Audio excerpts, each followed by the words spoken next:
Hey everybody, welcome to another episode of the Power Alley Podcast. This is Fresh, your host. We got a lot to talk about, really exciting. We're just past the trade deadline. We're into early August, and the playoffs races starting to really heat up. Who's really in contention? Who's falling out? Personal records at stake. A lot of historical moments coming our way. So, got a great episode for you here today. We're recording as of August 6th, around 5 o'clock in the afternoon. So, before the game, we have some afternoon games. So, factoring in any records as of the end of the day of August 4th, you're recording August 5th. Kind of leave it at that sort of preset. This is the first time you're listening to us. Thank you so much for joining. This is Baseball Centered. We are through the Spinnable Sports Network. You can find us on all podcast platforms as well as the Spinnable Sports YouTube channel. You can find me, Fresh, on Twitter, X, whatever the heck you want to call it, at SS_2Fresh. That's SS for Spinnable Sports.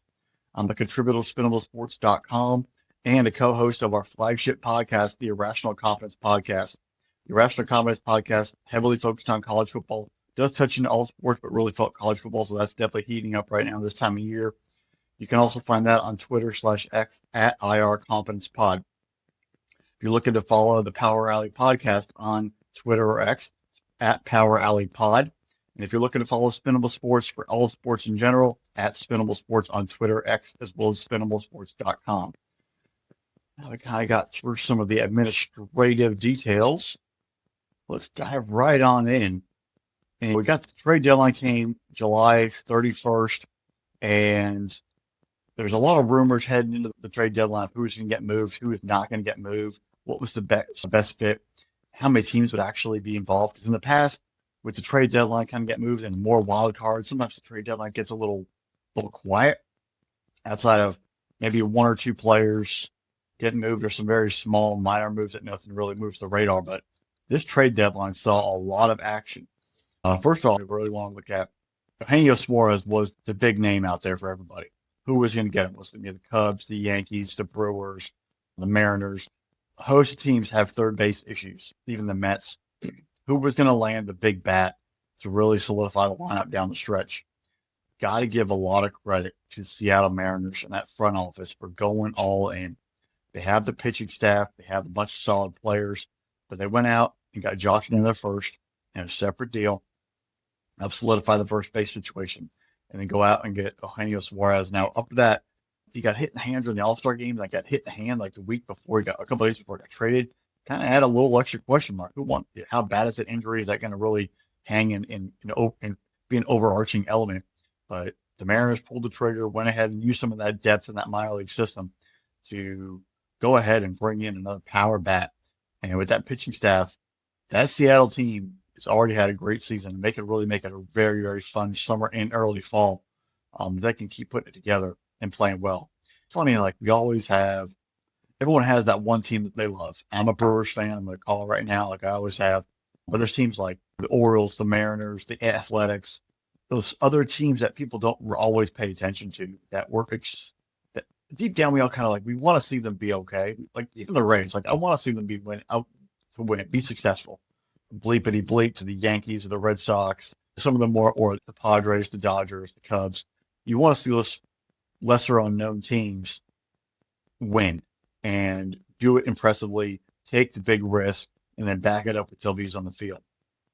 It kind of shows that as much as there's a talk about the salary cap, and we'll get into that one in a second, there is parity in baseball. Maybe not financially, but the players on the field in the end, it doesn't matter how much you're getting paid, the players on the field decide. And so far, the Seattle Mariners have done a great job. The organization as a whole should deserve credit for developing a lot of players, developing their pitching staff at a very high level, going out and finding players. I mean, Julio Rodriguez obviously was you get a unicorn there, but they've done a great job. And now they're going out and adding pieces to push this team's playoff run, hopefully farther into the fall. Another organization that has really shown that it can maximize the organizational depth, the philosophy, and even on a tight budget can find ways to win. As I said earlier, I'm a Brewers fan, so this is going to be a little bit of Brewers praise right now. The Brewers didn't make many, Jordan Montgomery deal that they can get an injured guy, take on a salary. They go out and get Shelby Miller, who we've been through that experiment. I hope he pitches well in the bullpen, but I have very little hopes that he is going to actually be effective. In the Brewer pitching lab, they might get him back on track, but that was kind of okay, yeah, that was a less than stellar move. But in the end, maybe the Brewers didn't actually want to jack up that clubhouse. That clubhouse has been part of that vibe. The guys are playing well together. We've seen the move before where they go out and make a trade that didn't really make any sense, and it jacked up the clubhouse, and the team just tanked the rest of the year. Not they gave up, but it really gutted the franchise when Josh Hader was dealt that 1 year. So I think they basically said, hey, a bunch of guys who are playing well right now, we don't need to make a deadline deal. But it doesn't mean they didn't make trades already this season. Going out and getting Quinn Freester and Andrew Vaughn, savvy moves. I mean, Quinn Freester, first round pick, been on the two franchises, the Red Sox and the Pirates, Brewers. People were kind of questioning early on, myself included, why they gave up so much for a guy who had been average at best. Obviously, the Brewers saw the skill there, the pitching lab, the scouts. Got to give major credit to them for going out and invested and looking, hey, this guy, we can work with him. We can get it fixed. He's won 10 straight, 12 straight starts as a Brewer, or the Brewers have won 12 straight starts. He's pitching it very effectively. Initially, they had like a starter and then him come in the second inning, and now they're getting him full starts to kind of get him really roped in, and he's pitching well. Another major big win for a decent price tag. And then the Andrew Savali deal where he was disgruntled at the use of the younger pitchers, but hey, it happens. He's a veteran pitcher, wanted to be moved. The Brewers saw Andrew Vaughn, who's down AAA for the White Sox, go out and make a move, and he's playing out of his mind. Ryan Braun, Prince Fielder-esque. People joking to say Babe Ruth. You're kind of enjoying the ride right now. You never know when that bat's going to slow down, but right now he's seeing beach balls. So those two moves earlier in the year, they didn't work at the deadline, but they were trades for the Brewers, and they are paying dividends so far. The Twins gutting everybody. They're already, it's a mess. That team, that franchise, there's just something completely wrong. They make playoff runs, and that entire team now just couldn't get going this year.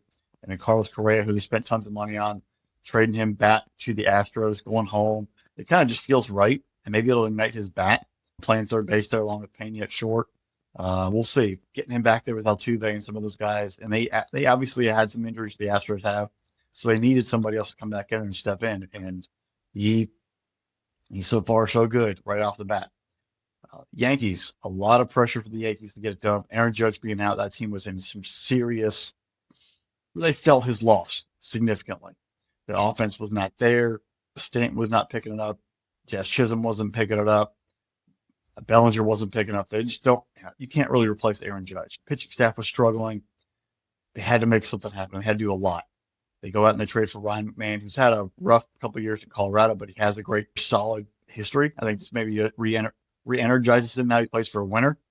You go get Ahmad Rosario, who plays the shortstop, second base position, get somebody else in the infield. You go out and get Jose Cabrera from the Rays. Kind of try to solidify that interior infield. And the bullpen, Camille, David Bednar, they had a rough early couple, but I think they've settled down a little bit. They had a little pressure. You add in Devin Williams, who has some skills, but has not been himself since he arrived in New York. You have three now legit guys in the back end of the bullpen. So if they can pitch to their level, it helps the Yankees have some confidence in that bullpen. I don't know if Williams is going to be the exact closer. They're probably going to rotate it around, but you at least have arms back there that give you something to look at when you have a lead late in the ballgame. You can hand it to three of them, especially later in the season into October, that they can go shut down and get some wins. On the other end, the other team in New York, the Mets, they had a great start and they've been fading ever since. Kind of the opposite of last year, where they had a rough start and they had a huge boost. Always have had some outfield concerns about who they're going to go out and get. I'm really surprised they did not go out and trade for a third baseman. I'm not a big fan of their current situation there right now, but they did not. They went out and got Cedric Mullins, Ryan Helsley, Tyler Rogers, and Gregory Soto. So three solid relief pitchers to add to that bullpen along with Diaz. The pitching staff has been so-so.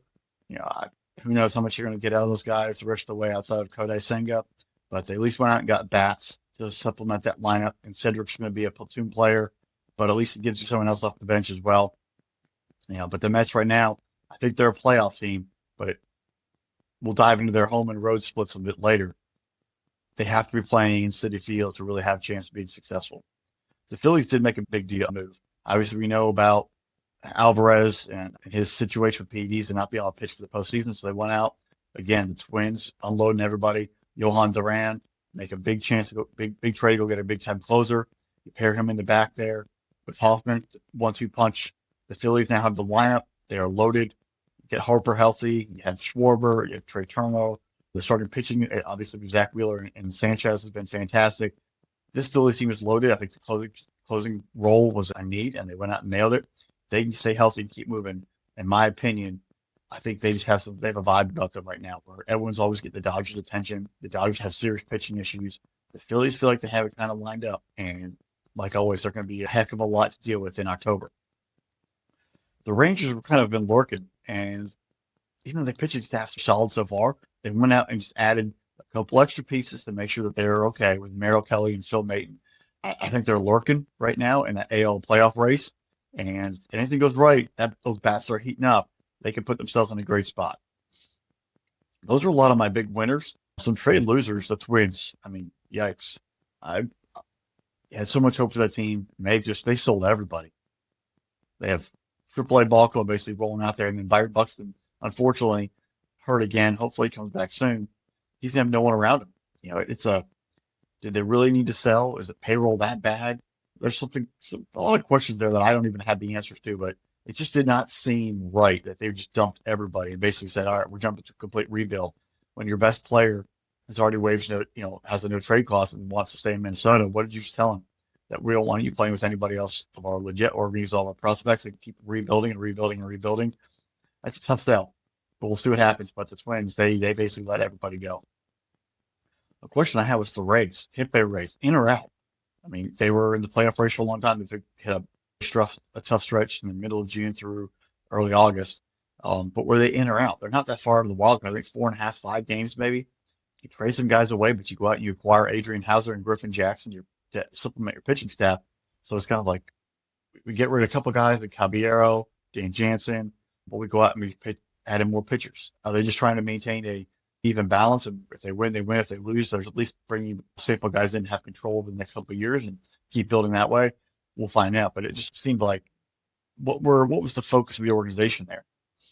One other element about the trade deadline, what in the world? There were a couple of things that just really have you scratching your heads. First of all, I mentioned earlier, the Brewers sending the Diamondbacks cash or a future player to name later for Shelby Miller, who was injured at that time and just sent out in rehab, and Jordan Montgomery, who is injured for the entire year, goes to Tommy John. Both of them have expiring contracts, both veterans. One's never going to pitch for you. One might pitch for you depending on how his rehab goes. Are you messing up the feng shui of the Brewers bullpen by adding Shelby Miller, who you've already had before? And is that the only reason you've already had him? So you kind of know him, you had the relationship, you're going to try to revive it.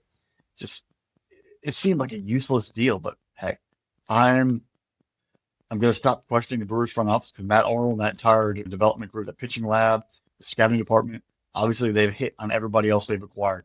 So Shelby Miller, you saw something in him. It just had me really scratching my head. I understand going out in the cash thing and not giving up a player, taking on Montgomery's salary is the compensation instead of actually sending back a true prospect. But I didn't really want to see the Brewers spending money that way by taking on an injured player who's never going to see the field for the team. He'll figure in the record books as part of a trade, but never actually shoot up for the Brewers. The other one that really had my questioning a lot was, why did the Athletics deal Mason Miller? Your offense, your position player prospects right now who are playing at the major league level and in AAA and AA are the lifeblood of your organization. They're the ones who are playing at the top level. Your pitching issues, you have serious pitching issues with starting and bullpen. Why do you trade your best pitcher, in my opinion, your closer, your all-star closer, to add Leo DeVries? Yes, he's a top 5 prospect and probably going to be your top prospect in the organization. Another outfielder. But that right there just sends a message that your outfield prospects, you don't have high hopes for and you want to acquire him, but your pitching is still going to be the problem. Where is the development of the pitching staff? Where's the retainment of the pitchers that is going to help you next year, the year after, and obviously when you make your way to Vegas? That one hurt. I thought they maybe dealt too early. The Cubs didn't make the home run trade. Willie Castro, Taylor Rogers, Andrew Kittredge, Mike Soroka are okay pieces, but the Cubs need juice. It feels like a big miss for the Cubs, especially not addressing third base. And then with Soroka having some injuries, that just adds a little more of a cherry on top there, unfortunately. Why didn't the White Sox deal Luis Robert Jr.? Why didn't the Braves deal Ozuna or Iglesias? Why didn't the Diamondbacks trade Zach Allen, expiring his contract? No discussions of a renewal. Why did the Pirates not trade Mitch Keller? They really think they're going to be able to win next year? Probably not.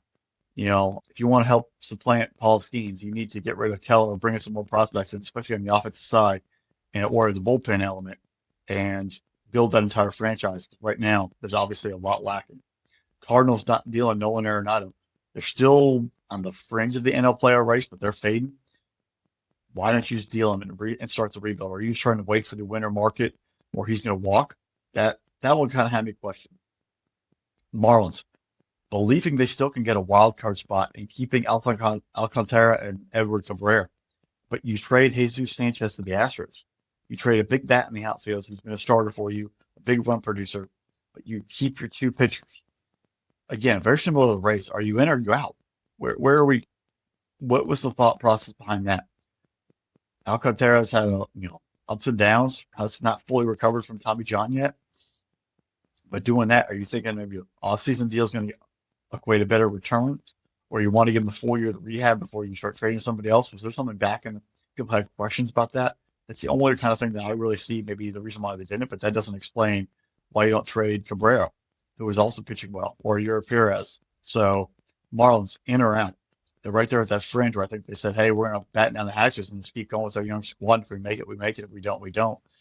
But I do feel that basically signals Sammy's going to be dealt in a bigger deal during the winter meetings in November or early December. Under radar trade window, Red Sox loading up on pitching, not just this most recent trade done a little earlier on.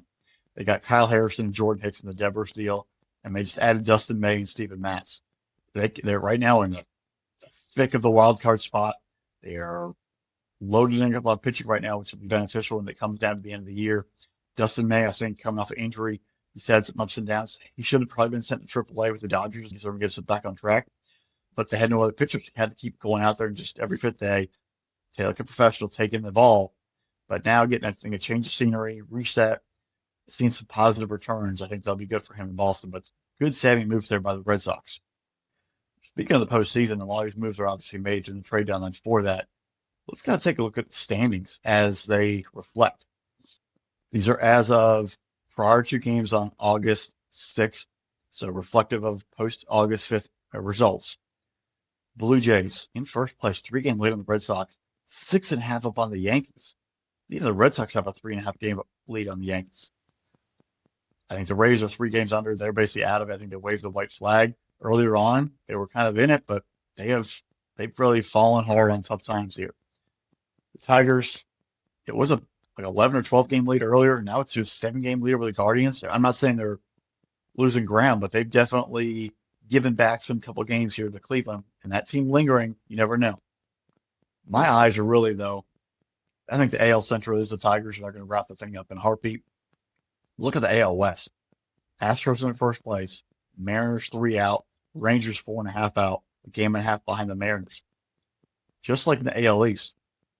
The AL West can be a lot of fun. I think we're only getting one playoff team out of the AL Central. So can the Red Sox, Yankees, Mariners, Rangers, that group of 4 teams right there, who's going to be outside looking in the wild card situation in a few months?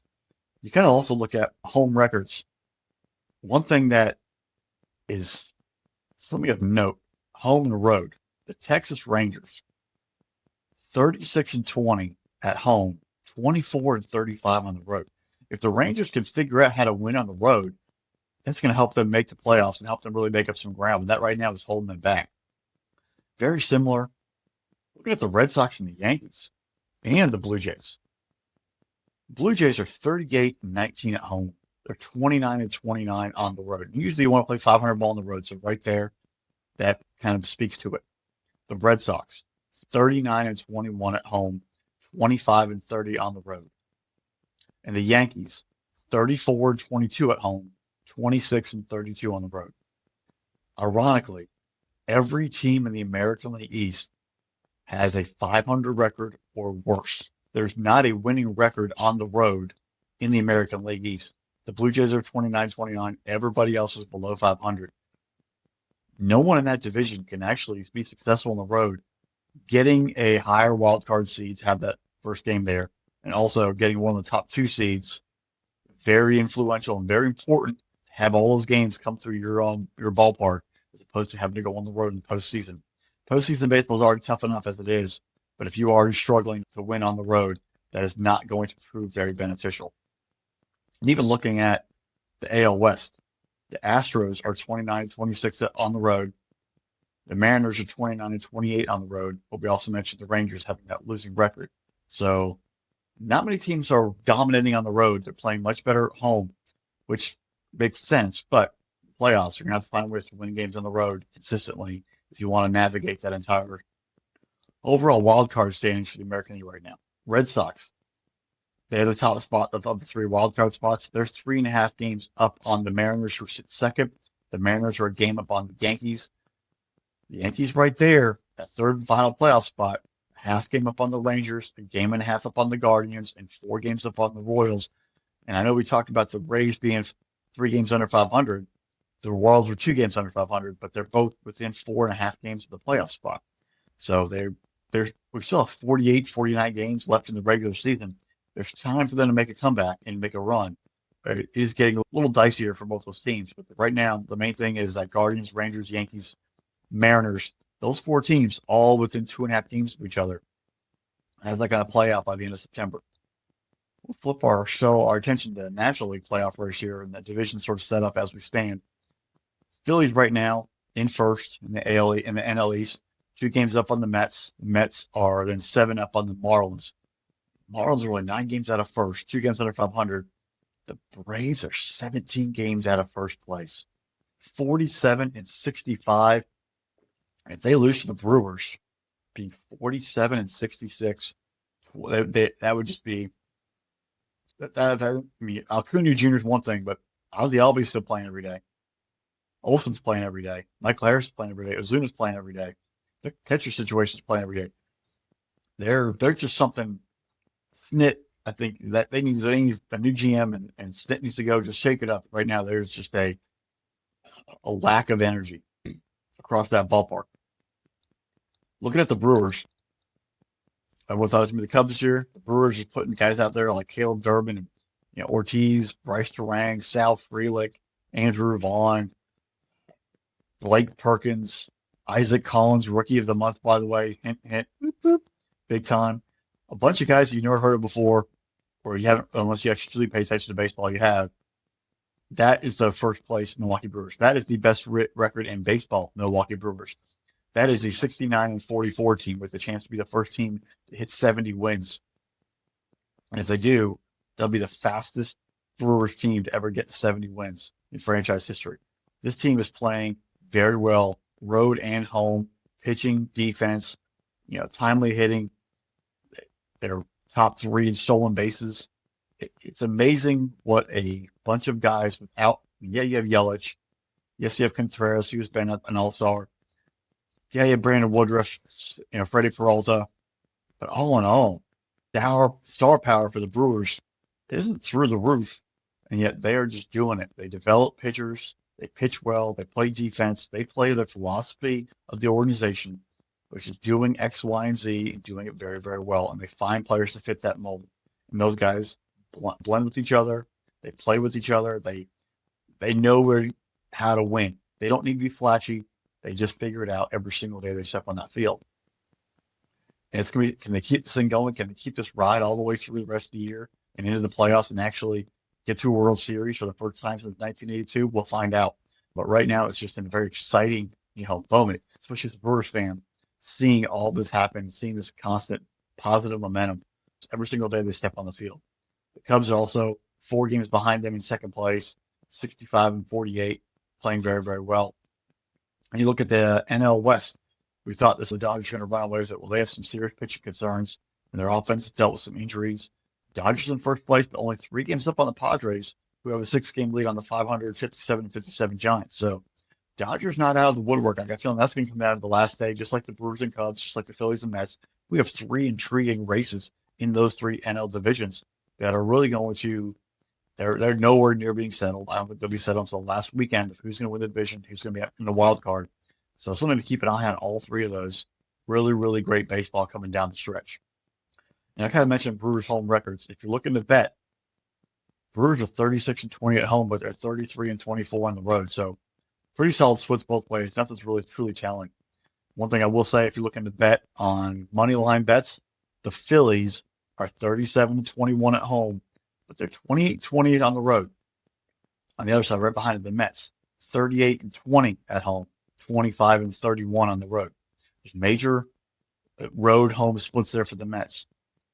Dodgers are probably a bit the same kind of line, 36-22 at home, 30-26 on the road. But the Padres, 36-19 at home, 27-32 on the road. So if you're looking at money line bets, where the teams are playing, Padres and Mets, not as successful on the road, very successful at home. Again, playoff spots, they want to have a home game and not have to go on the road. Look at the wild card. I know we're going to have a lot. This wild card race is going to have a lot of moving and shaking well before the dust is all settled. Cubs currently on the top spot, 2.5 games up on the Padres and Mets, who are both tied for the second and third wild card spots. After the Mets, they have a 3-game buffer between them and the Reds, and the Reds have a 3-game buffer between them and the Giants. Cardinals are 6.5 out of the last wild card spot. They're 57-58. The Marlins are 55-57. They're 7 games out of that final wild card spot. So I'm not saying they're completely done, but they're in shouting distance. If they can keep playing well, you never know what's going to happen. But they're at least in the picture as we head down the stretch here into early August into September, and then obviously getting close to October. Speaking of September, end of the season, usually about the time of the year we start seeing a lot of guys get called up. I know we have September call-ups, but names to keep on the radar who might play an impact down the stretch, whether in the playoff race for a team. I'll retract this statement.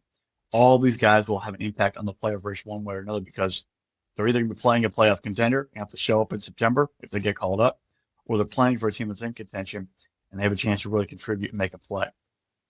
My top prospects really remember who might get called up. The Pirates, Bubba Chandler, top 3 prospect in baseball. Keep an eye on that name. I guess maybe the reason why they want to keep Mitch Keller and Skeens is you add Chandler in there. You have a 3-horse monster at the top of that rotation. Andrew Painter right now for the Phillies. Samuel Basallo, catcher, first baseman for the Orioles. Walker Jenkins, big-time prospect for the Twins. I got a feeling he's going to be an outfielder out there playing shortly. Noah Schultz, left-handed pitcher for the White Sox. J.J. Weatherholt, shortstop / second baseman for the Cardinals. Got a feeling he's going to have to get up there, get his bat, and get his glove into the lineup every single day. The Rockies, they aren't going anywhere right now. They're still in there. They're horrendous. They need a major rehaul. We already talked about the drafting Ethan Holiday, but they also have a stud bat in Charlie Condon right now in Double-A. First baseman, outfielder, can play a little bit of third base too, DH, do whatever. He's mashing the ball in the minors.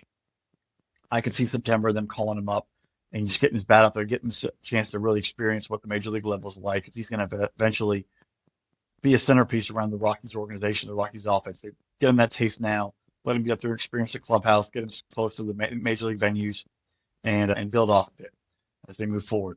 The Marlins might be on a call. Thomas White, left-handed pitcher, has some stud abilities, maybe long relief in the starting rotation, get him some experience early. I know the Rays right now have a loaded infield, but the trades earlier maybe open up some room for Carson Williams, the shortstop, to get called up and get him into that lineup every single day and prepare for 2026. Guardians have some outfield questions maybe they need to fill. Chase DeLauder, solid corner outfielder, has a nice little bat. Might be able to get him in there, help out, and add some to the lineup. Could be involved in a playoff race. The Twins obviously have deficiencies in the outfield, so also in addition to Jenkins, going out and bringing up Manuel Rodriguez. And then the Royals. I know Sal Perez. We love Sal Perez. Absolute legend in baseball. But the Royals have a top prospect at catcher, Carter Jensen. Maybe get him called up. Get him behind the plate. Maybe help Sal keep DHing, but getting Jensen a chance to work with the pitching staff and get him involved. Use September to that advantage as a way to reward them for a great minor league season and move them forward.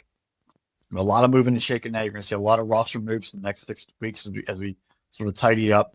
You have to be on the roster by X date to be eligible for the playoffs, which I believe is August 1st.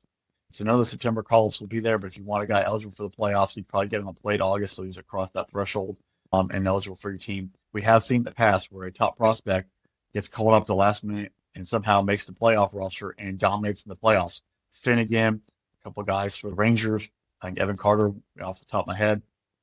It happens a lot where they've been in the minor leagues the entire time.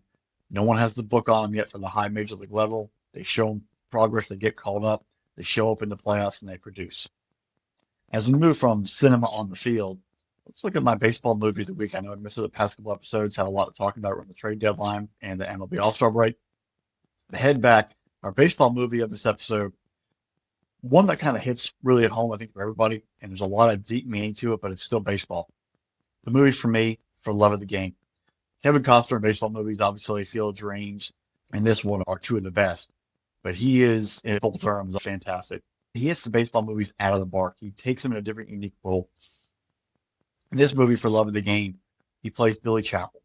And to me, especially in this day and age of big money pitchers who are big money players who aren't loyal to their team that brought them up, the team that drafted them.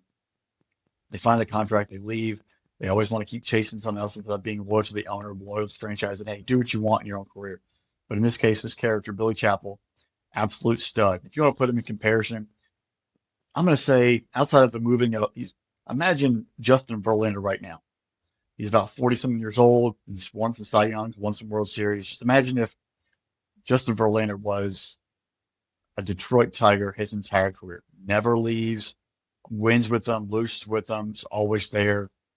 Yeah, I mean, he is the best pitcher in baseball every single time. Well, this movie focuses around Kevin Costner as Billy Chapel, a Detroit Tiger, pitcher that won with the Tigers in the 80s, plays his entire career there, and now he's obviously at the back end. Meets this girl, so he has love interest, that's part of the hint of the name, love of the game, because it's dating is a game. But then him going out there and contemplating life and his full entire career, everything that's kind of gone through, all the events in his career, and using that as his calming mechanism to pitch a perfect game in Yankee Stadium, where the same stadium that he met the girl who ends up becoming his love interest, all that kind of comes back. It's back in the same situation. They would always meet in New York, but out there and just playing a game of catch. The cast is actually strong, but just the way that they took it, how can you take a perfect game and make it poetic, make it baseball, make it pure? And even facing former players who used to be on the Tigers about money and how their relationship of being good friends, and or guys who he didn't like, and having facing them and going through that struggle, how they're thinking, how he's thinking. It's one of those baseball movies that doesn't get enough love, pun intended, but I really, really highly recommend watching for love of the game, because Kevin Costner comes out there and you just start seeing him walking it through. As catcher, you'll notice him is not playing a normal role. He is known for comedy, for slapstick, for being outrageous. In this movie, he is very calm. He is reassuring. He is very stoic. That right there alone, you start seeing somebody, if you haven't seen him before, you start like, wow, that's not how I know him as an actor. He plays the catcher that works with him. The two of them just have a game, and they play catch. And also throughout of it, baseball is a kid's game, but it's also something that your family, usually your parents, have passed down to you. And part of this is also he reflects on his dad teaching him how to play catch, and his dad teaching him baseball, and his dad teaching him everything and how to become where he is and how to be a professional. And you sort of see he's taking that love of the game as a kid and pushing it all the way through. So for love of the game, absolutely phenomenal picture. Kevin Costner, amazing effort as always. If you haven't seen it, check it out. If you haven't seen it in a while, rewatch it. But definitely my movie of the week this week from a baseball perspective. It's one that will always be watched in my house. All right, time for a mound visit. Currently, right now, there's a few things hanging over the ball over baseball. First, we got some serious gambling questions going on right now in Cleveland. Ortiz and obviously Emmanuel Clase have had their lockers completely cleaned out. They are on paid leave, but they're under serious investigation for potentially inside gate gambling issues, where if someone's betting strike and they're throwing some very egregious balls at random times, and bets are placed on those pitches at a high level and kind of tie it all back, they aware like, hey, on the fourth pitch in this inning, we need to throw a ball, and people are betting heavily in favor of a ball, and it's thrown emphatically, and obviously that raises a lot of questions. And both those are dealing with some serious investigations that shows, as we all knew, betting in sports has always been a fine line. Who's going to be involved? Is there going to be point shaving? We've seen it in America when betting was illegal in Black Sox. We've seen it Boston College basketball. Look that up. ESPN 3030 story. Really, really cool. But there's always been things where point shavings, there are things going on. You start seeing some very obvious things like that wasn't even a ball. Like they forcibly made that ball into the dirt and skipped it to home plate so it would become a ball. And you start looking at betting records and is there connection, all that fun stuff. So there are people trying to police it, but if you get put in with somebody, they're trying to twist your arm or they have you for more money, you never know what's going to happen. And as things keep getting closer across the sports world, not just baseball, with betting in professional sports and betting in college sports, you're going to see some of this. And they're going to obviously have to wait to police it. Right now, we see the NFL signing the deal with ESPN. ESPN has their own ESPN Bet, their own app, their own network. You are now, instead of just having FanDuel or whatever the sports network or betting like Caesars, MGM, etc., you are now fully tied as an ownership group, if you will. An entity has its own betting on it. It raises questions of like, all right, well, if the NFL now is owned by ESPN and Disney and they have their own betting arm, is that going to potentially influence or raise questions around sports betting, especially from that app? Are they going to have more inside information because now they are technically involved in a ownership platform of a network and a broadcasted sport? So speculative, but it does raise some questions because we're already investigating baseball players for things like that. You have to look at it holistically and where all those things come into play. It's one of those things we all kind of feared as things ramped up around sports betting. As much as we love it, we want to have it. Before it was all just in Vegas or very select locations. Now everyone has 4, 5, 6 different apps depending on the state, much as well as different casinos in the states. There's a reason why traffic in Vegas is a lot lower right now. It has nothing to do with the tariffs. It has something to do with the product there being priced out for people who want to come in and have a couple of days and just gamble. The hotels are, unless you're getting comp, hotels are expensive, food is expensive, but also on top of it, casinos are popping up everywhere, and you can sports bet on your phone just about anywhere. So the allure of I'm going to go gamble in the sports book in Caesar's Palace or the Bellagio, etc. You don't need that anymore. I have a sports betting app here in Florida. I can do it on my own phone. I don't have to fly to Vegas, get a hotel, and bet sports. That you do it now for the historical or the love going to Vegas, but it's not a requirement now where it's the only thing in town. Same with table games. There's more casinos. There used to be poker rooms, and now it's poker rooms. Now we got slots. Now you have roulette. Now you have craps. And the opportunities keep opening up where it's not just Vegas. And that right there helps to decrease of why I'm going to fly across the country to Vegas to go gamble when I can drive to Biloxi or go up to Cherokee, etc. So gambling is now spread across the entire country, spread across the entire world. It happens. How do you keep it reined in? Another element, looking at the Mound visit this week. There's a story recently about our commissioner of baseball, who I'm going to boo immediately. He does a trash job. He's taking the fun away from baseball. He's ruining the game. Trying to walk in the Phillies clubhouse and let's just say Bryce Harper had a few choice words for him. And what they're collective bargaining right now, I think we're staring a lockout in the eyes of the push that they want to have a salary cap in baseball. And that right now obviously impacts financial futures for all these players.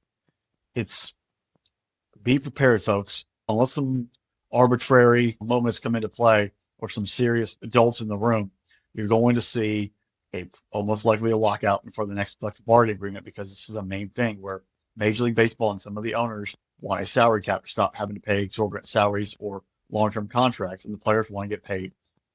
There's money all around. There's money from revenue, but expect something's going to happen here. The game is just getting back to major attendance levels, viewership, engagement on social medias, attendance in the ballpark. All of it is skyrocketing. Youth involvement in the game, developing of youth leagues and inner city organizations, really expanding out the game is at an all-time high.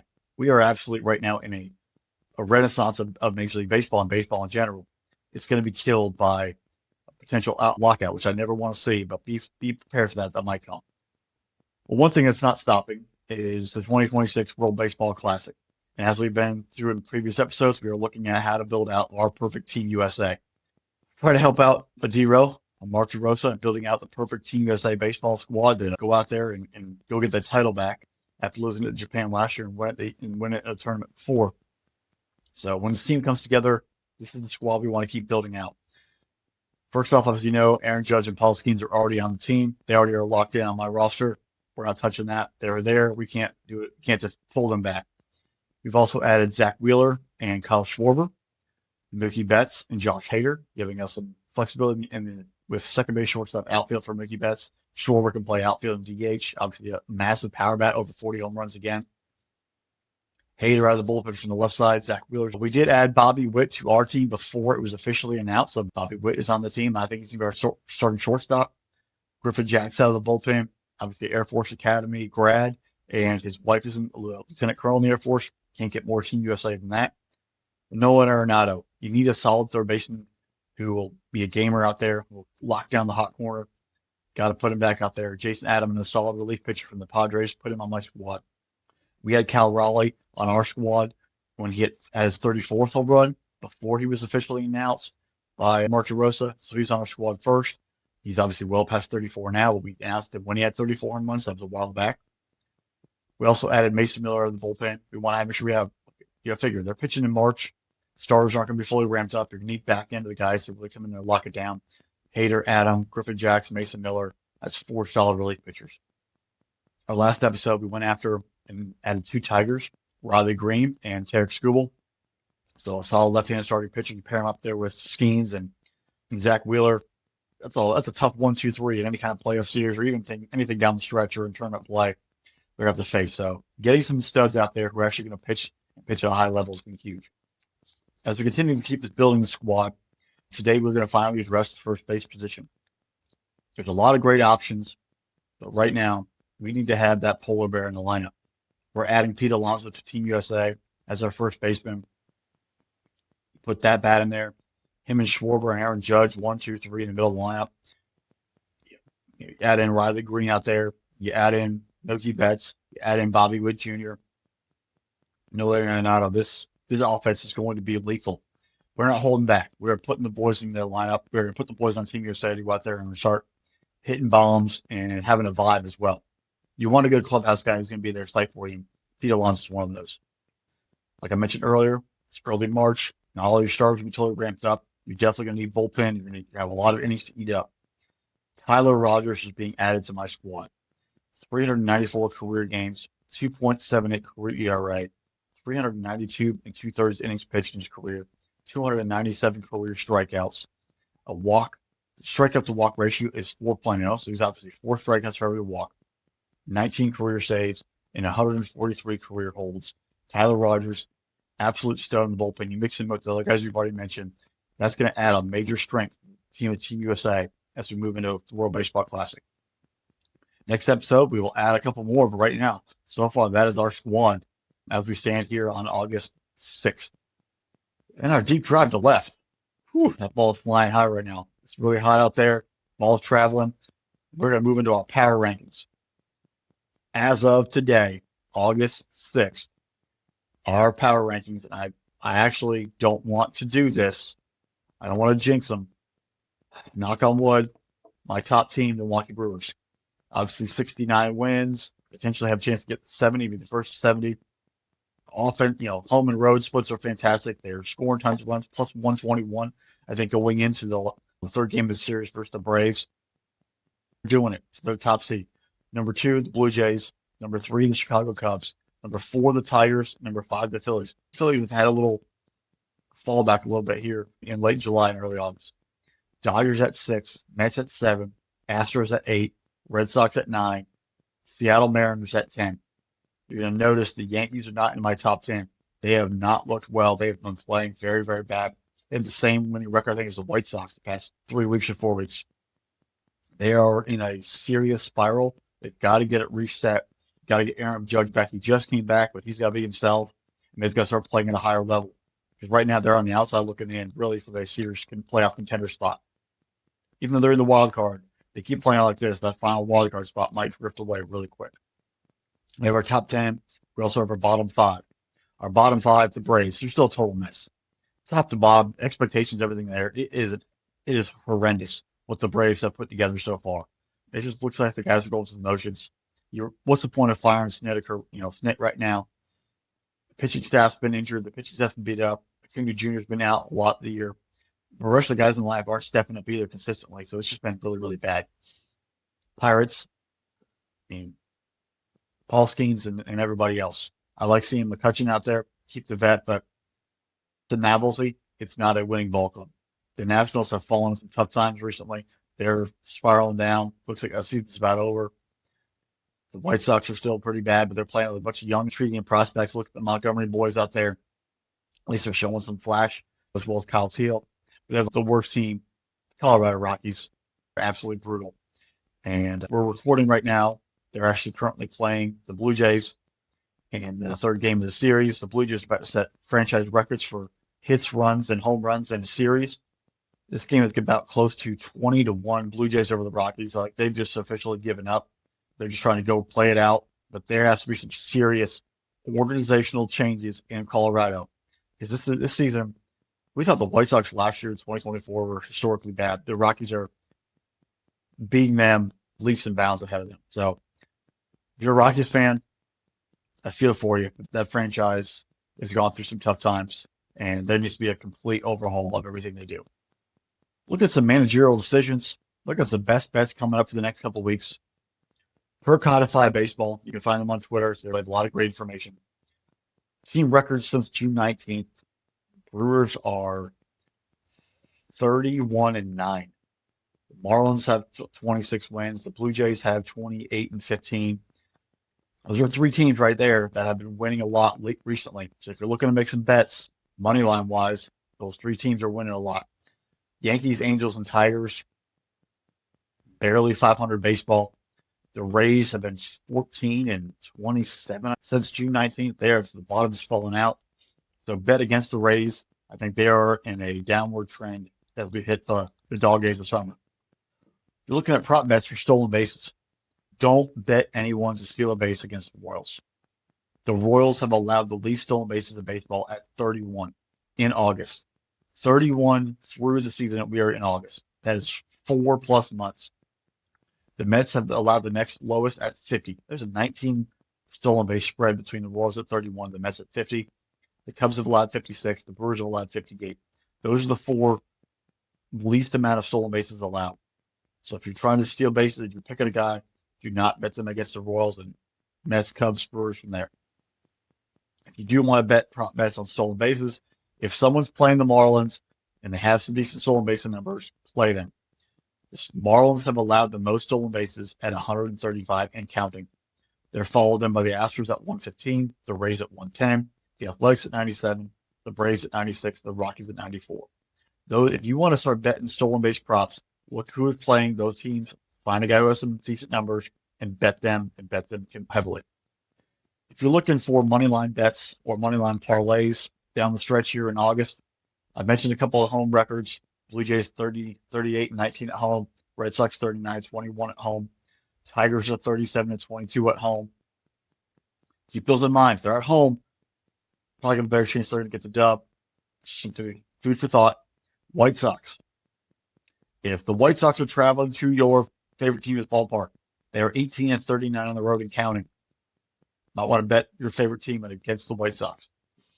Pirates, similar situation. They're 17-39 on the road. They're 32-25 at home. Marlins, 27-31 at home. 28-26 on the road. They just have a winning record on the road. We already talked about the Mets. We already talked about the Padres. Here's another one. Athletics. Athletics are 23-34 at home in Sacramento. But they're 27-31 on the road.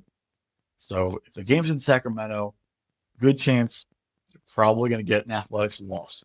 On the road, they're going to give a lot more fight, which is ironic because obviously it's their home confines, but their hitters can hit pretty well in Sacramento, but that's also a reason Athletics pitching staff is terrible, and other teams are popping the ball all over the ballpark. Well, a lot to catch up there on. The trade deadline was a lot of flurry. We are in the dog days of summer here in August. Playoff races are really starting to get tight. We have a lot of excitement coming forward. We'll dive more into the playoffs next episode. Thank you so much for joining the Power Alley podcast today. We're connected to Spinnable Sports Network. You can find us on all podcast platforms as well as the Spinnable Sports YouTube channel. I'm Fresh. You can find me on Twitter /X at SS_2Fresh. I'm a contributor to SpinnableSports.com and a co-host of our flagship podcast, the Irrational Confidence Podcast. You can find that on Twitter X at IR Confidence Pod. And if you're looking to follow anything sports related, you can do that through at Spinnable Sports on Twitter and X, and the core of our network, spinnablesports.com. And you can find this podcast, the Power Alley Podcast, on sports YouTube channel, podcast platforms, as well as on Twitter X, Power Alley Pod. That's a mouthful. At Power Alley Pod on Twitter X. Hit us up, engage with us, follow us, spread the word. But we'll catch you next time for more chatter from the Power Alley. Bye, y'all.